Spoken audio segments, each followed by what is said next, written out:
Hello and welcome to Straight Talk, Supply Chain Insights, the podcast for your supply chain leader who is on the go and wants to be in the know. And now, your host, Laura Ciceri. Welcome to the Supply Chain Insights Global Summit. Today, I'm going to interview Kishor from Tiger Analytics. Kishor and I have known each other for a long time, and he's always been a person I turn to when I have a question on analytics. So Kishor, welcome to the event. Thank you very much, Laura. Thanks for the introduction, and it's a pleasure, and really look forward to being part of this event as well. We go a long way back, and really excited about this. Well, so on the event, we have about 200 people globally that'll be looking to the virtual feed, but we'll have about 80 people in the room, and we're going to be talking about the future of supply chain 2030. And we're going to spend a little bit of time now talking about that. But before we do, Kishor, just give the audience a little bit of your background and talk a little bit about Tiger Analytics, because it might be new to folks. Absolutely. Thank you very much, Laura, for that. For everyone, I'm Kishor Gummaraju. I'm the Chief Customer Officer here at Tiger Analytics. I started my career at the Unilever supply chain, and thereafter I moved into consulting, where I was fortunate to work on several large supply chain and digital transformations across the globe. I am now the Chief Customer Officer here at Tiger Analytics. As I mentioned, Tiger Analytics is the fastest growing and largest AI and analytics services company. Our mission is to power every enterprise organization action with insights powered by data. And about 50% of our business that we do is with really CPG, manufacturing and retail organizations. And obviously in the current environment, no wonder that supply chain is the largest part of the work that we do. So Kishor, when you think about supply chain 2030, what does it look like for you, and how do you think people prepare? So no, that's a great question, Laura, and one of the things that is hugely debated about what 2030 would be and what it would look like, and that I'm sure there'll be a lot of conversation at the conference as well. The way we look at it, so we are an AI and analytics company, as I mentioned. So for us, supply chain 2030 in a nutshell is a supply chain that is intelligent, that is context aware, that is dynamic enough to be able to meet the dynamic needs of the supply chain, and is human centric as well, as in it meets the needs of the business in the way that things can be actionable. So it's basically intelligent, context aware, dynamic, and human centric. I know these are a lot of buzzwords and high level things, but we try and demystify them. But that's how we look at supply chain 2030. And how do you think analytics helps, and what's the role of analytics as we look at that vision? So the thing is today, if you look at most supply chains, right, the amount of disruption is huge, right? So if you look at it, let me maybe take a step back here. One is everyone has come to realization that there is a continuous disruption, that it's not like, point in time that I can plan that I put in some capabilities and systems. There is a continuous disruption in supply chains happening. We had COVID, and then you had the war come up, and there's something else that will happen, right? And this has necessitated an operational transformation in organizations. It is significant, a transformation of people, process, structure, technology, data, and analytics. Now, the business environment is not getting any simpler and any better soon, as in there is going to be a huge pressure, cost pressure with all that's happening in the economy.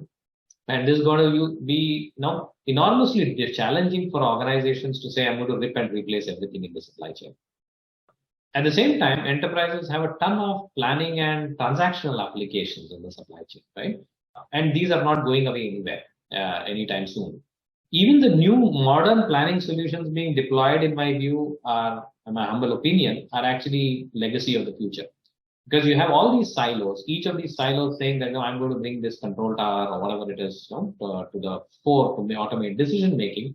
But having said that, these are still operating in silos. Now, if you look at the need of the supply chain, right, there are dynamic things happening in the environment. There are decisions to be made, and there are thousands of decisions to be taken. And it is humanly impossible to take these decisions. And therefore, what we think the core component of a future of supply chain and the 2030 supply chain, and therefore the role of analytics, is bringing intelligence into the transactional supply chain layer, right? Bringing intelligence into the execution, intelligence into planning, intelligence into the strategic planning aspects of supply chain. And that we think is where analytics will play a significant role to bring the intelligence and to augment the planners and supply chain professionals to be able to act based on data and based on insights. But Kishore, how do we do that? Because people have systems, they have processes, and the challenge is how do you have people unlearn to think about this differently?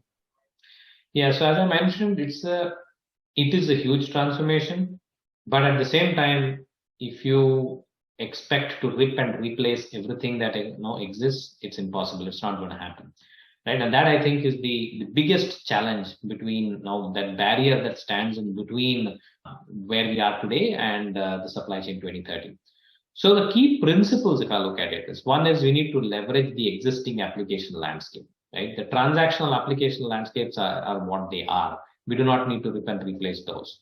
Now, at the same time, what we need to do is bring in the intelligence. Now, how do you bring in the intelligence? That intelligence, the way we look at it is you bring it in one at a time, literally one use case at a time. Build on the capabilities, right? Develop the capabilities in such a way that you deliver value along the way, but at the same time are implementing intelligence on one use case at a time. Now, how you do that essentially, if you look at it broadly, we think of it as, the key capabilities that we need to put in place is the ability to sense events, whether it is in the supply chain or on the demand side of things.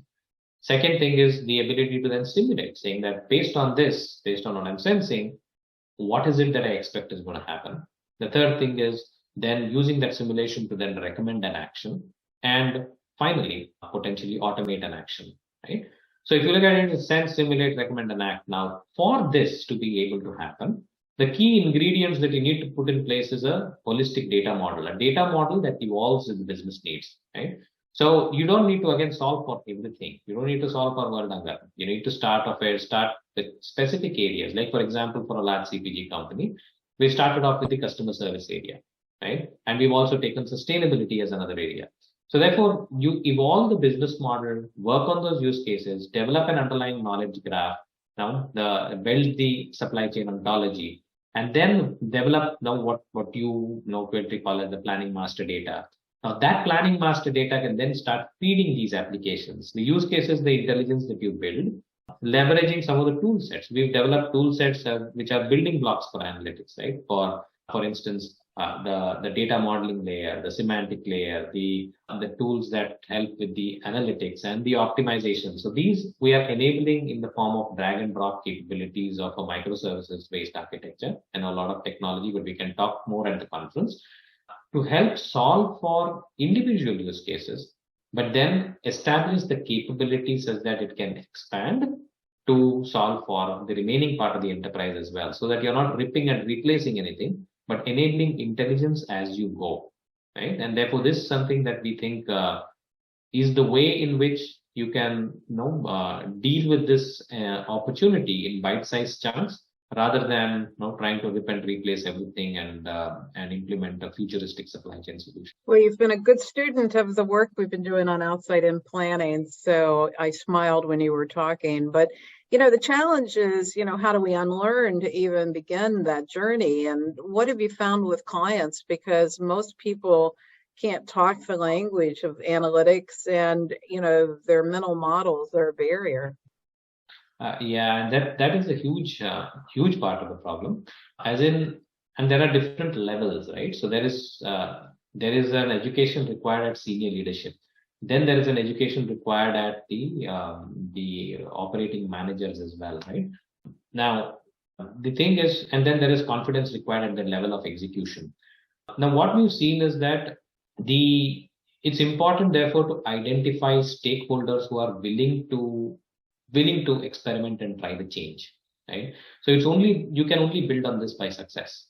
So we did try the top-down effort of trying to convince the C-level executives, saying that this is the approach you need to take.